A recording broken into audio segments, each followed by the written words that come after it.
Interest-only finance for dental practices are a thing, and we're here to learn all about those, how they work, the ins and outs, and how they might benefit us with resident expert Chetan Jethwa. So, can you confirm, Chetan? Are they a thing? They are, and literally, I've got terms that came in about 20 minutes ago. So as I mentioned, look, interest only basically helps, especially squat dental practices is what I'm looking at here. It helps them in the sense that when you're a new business, cash flow is a key issue initially when you're starting. So if you can have interest only for the first 12 months, why not? It helps understand your bills, your secretary bill, your nurse bill, whatever other expenses that are coming through, because you might not have an existing client bank that you've got because you're not buying an existing practice, it's a squat practice. So because you're building your business, that first year is key. So yes, we can get interest only finance options, and it's just a matter of understanding what's in the background so we can make it work for the practice owner and for the lender. Let's jump into that in 2 seconds. And before we do, I guess a nice place to begin might be just defining how an average loans repayments look versus an interest only loans repayments look. I know this is like day one of mortgage school, presumably, or day one of finance school, something along those lines. But if we start there, that's a good place to navigate from. Okay, so let's give you an idea. So if someone's borrowing, I don't know, say £250,000, and that £250,000 is done over a 20-year term, for example, with a rate of 8%, so that's your base rate plus 3%. So we're looking at 8% rate. Now, if we want to do that on interest only, all you're doing is servicing the interest for the first 12 months, which is £1,666. That's quite reasonable. But let's go back now and put that onto repayment of a 20-year term. That 1666 becomes 2091. So effectively, you're paying nearly enough, what, 350 to £400 extra? That £400 could help in that first 12 months. It's an option you have. You could go straight down the route of saying, I want capital repayment from day one because I know I can afford it. But sometimes when it's a new business, it's hard to make those judgment calls because it's all based on projections. Right, I see. So you're saving on you're just purely paying back the principal for the first 12 months, in other words. Interest only. So you're paying interest on the capital borrowed for the first 12 months. Oh, other way around, Thereafter, you're right. paying capital and interest. So the loan itself will be paid off in 20 years' time. So for the first year, you're not, but then obviously that interest is still added on, but you're servicing that interest for the first 12 months. I see. So, okay, that makes sense. And then after that, the principal would kick in for the rest, as in Exactly. repaying the principal. Okay, Like a makes complete normal sense. mortgage, repayment mortgage, for example. So the capital is then getting repaid. And even with the capital, you find you probably start paying more capital back as the years go on. Initially, it's more interest in terms of the actual loan payment itself. We'll get a full breakdown as and when the paperwork was to kind of arise, or whichever broker or bank you go down the route of. Excellent. Now let's talk about how that looks for would-be practice owners, because you were telling me a really interesting story about somebody who started a squat up Mhm. recently and they had leveraged an interest-only mortgage, interest-only loan. Definitely. So for this gentleman, squat practice, very experienced, so late 40s. So he kind of left it late. But what he's explained to me is the time was never right. But this is what I say to everyone: the time's never right or wrong. Don't worry about base rate, what you're paying, etc., and so forth. If you want to start a business, if the opportunity is there, go and do it. We'll find a way of financing things.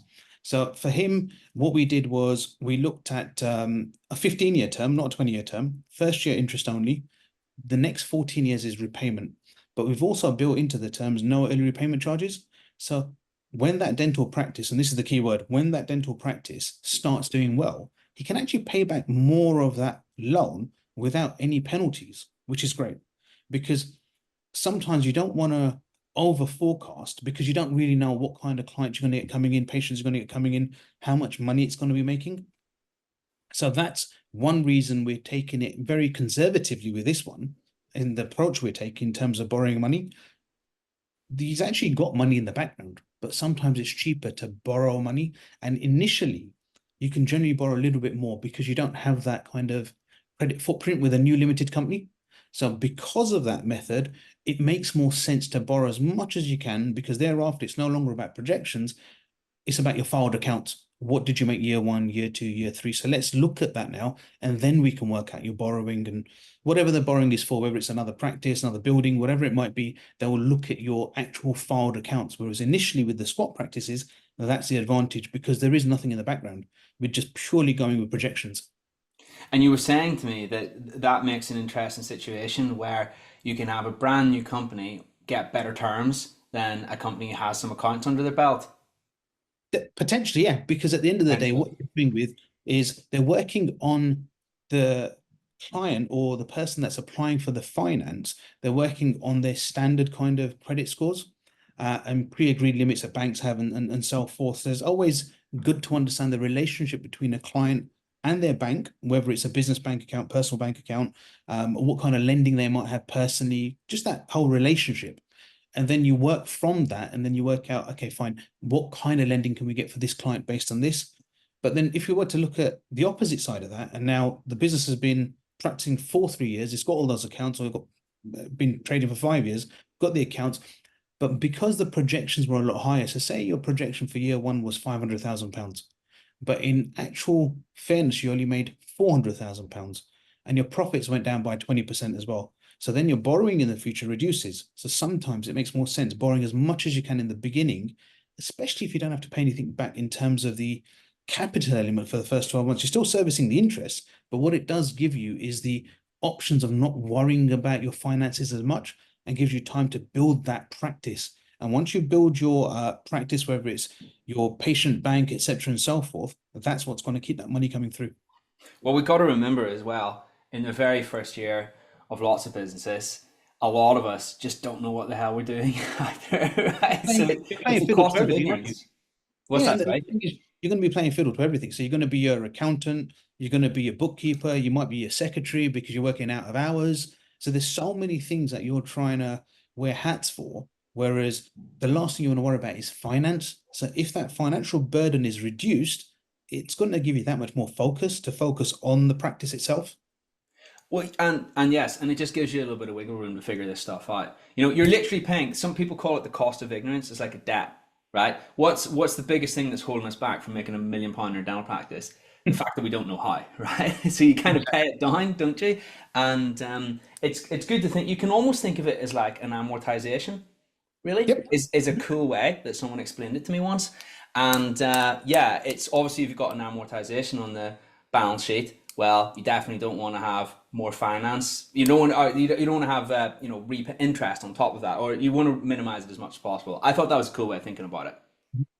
One thing I've learned with working with a lot of dentists now is dentists are one of the professions that I find they want to pay their debt down as quickly as possible. So, because obviously we work with a lot of businesses and business owners, but the dental field, they like to pay their debt down, which is great because yeah, you borrowed the money for a purpose, but then you've paid it off as quickly as possible. So you're not paying that total amount of interest. So you're saving that interest element because you're making that payment a lot sooner. Yeah. And there's a time and a place for that, right? Mhm. And sometimes it can be an idea just to hold back and repaying everything, particularly if you can get more bang for your buck in other areas. And I used to definitely be in that camp where I was like, right, let me just pay off my debts as soon as possible. I definitely used to think like that. But then I was like, no, if I can have other investments concurrently running alongside that, I actually might make more money and then pay the debt off easier later. Obviously, one has to do the math on that, but it's not universal advice or information. It's not universal. How can I say? Something to act upon for everybody. But like I But say, it's just important to remember there's like two sides to the coin. There's kind of two arguments going on there. But anyway, okay, cool. So let's talk about that interest only loan you talked mhm. about a second ago. What was the rate on it that they The agreed? rate we got was it's 8.75, so it's base at 5% plus 3.75%, so a total of 8.75, which is actually not a bad rate for commercial finance. Um, the loan itself was about £210,000 over 180 months or 15 years. It is unsecured, but the thing is, it depends on client situations whether you can get secured borrowing or unsecured borrowing. The main thing between the two is the secured borrowing is normally secured against an asset. Unsecured is normally via personal guarantees.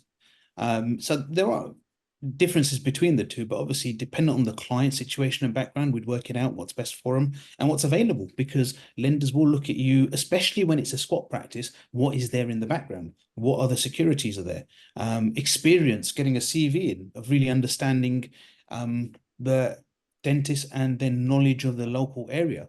Because when we look at business plans for these, they're very, very complex because it's about understanding how do we get this cheap funding for the clients with no business experience, if that makes sense. Yeah, they've got the dental experience, but they've never been a business owner. So as well as being an associate for the last 10 years, for example, or 5 years or 4 years, have you run a business? And that's what the lender's trying to understand. And that's where we bridge the gap between kind of lender and say dentist looking for finance. But this still, I think it's great. And this is going to really help the client, because when we actually look at what he's going to be doing there in terms of the area, there's not many dental practices in the area. But then within that, you've got to start thinking about CQC, you've got to think about the actual cost and the setup of the practice. So sometimes, I know I gave a small figure there, but that's because the client doesn't actually need funding for everything.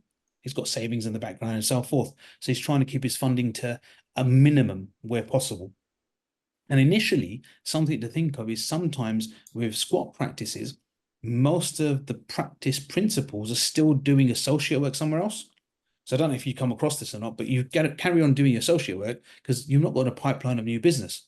So you've got to be looking after your practice as well as doing your associate work. So it's managing your time, which is the most important thing. So you've got to basically build a business plan to incorporate all of this to get those best rates with the finance after, and having the option of interest only for 12 months and then going on to capital repayment and so forth.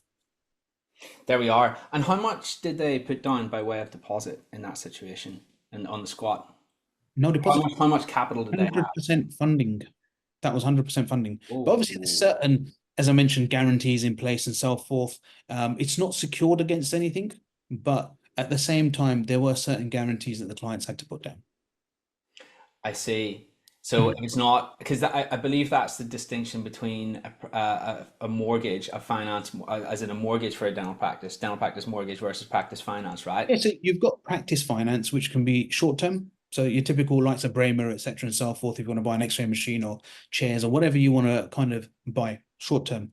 There's also short term finance for tax bills for dentists. It's one of the professions that allow you to do it. And then you've got longer term finance for things such as buying a freehold property. So there's so many different things to consider, and you've even got finance for dental goodwill. So when you're buying a practice, your freehold might be bought under one finance agreement, and there might be another finance agreement for the goodwill itself. So there's so many different avenues, because I think one thing that lenders like is the dental field in general. It's a high, I think it's worth like 7 billion. I don't know what it's worth, but I think there was a figure I came across recently. It's about 7 billion pounds. So why wouldn't the lenders really think about that carefully? Because every lender wants a piece of that after. So how do we use their funding, their knowledge to help dental practices grow? Because sometimes it is very expensive to buy a practice because of goodwill. And if you're in certain areas where there isn't one and they require a dentist, why not think about this squat dental practice and start, because the costs are lower because you're not paying any goodwill. Well, you're building your own, aren't you? Right? But then that's another asset for you, effectively. That's a It's beautiful kind of asset. more upside in it if you're willing to start a business and everything and it goes well. And it's my affirmation that if you really throw yourself at it, you'll make it work, man. In my opinion, most of the time. Obviously, there's extenuating factors, but just Definitely. But that's where the business plan comes in. So when you are doing a squat practice, think about your business plan, think about your demographics, think about your client bank there. How much of it is going to be kind of the work that you're doing. So effectively, and strangely enough, look, my phone's going off right now, and it's actually the actual dental, the dentist I've just done the finance for. Worst thing, never have your phone in front of you. So effectively, look, the best thing to do is look at the various options, look at the area. And one thing I've learned is area is key with a lot of these things, because if there's too many dental practices, even the lenders are a bit risk averse. How will it work? Is there a demand in that local area? Because if there's not much of a demand, then that's high risk. Whereas you want to keep it to low to medium risk from a lending perspective. So if there's fewer dentists, it just makes more sense. certainly does supply and demand. One more question, and you might have mentioned this. This squat that this, I believe you said it was a gentleman, was it? Yep, yep, yes, gentlemen, yeah. Chap, isn't it? NHS, private, mixed. Most of it initially is going to be private. But Oh. that's the initial. So then he's going to start looking at the NHS side of things, but most of it's going to be private initially, and that's what we've based our figures on in the projections.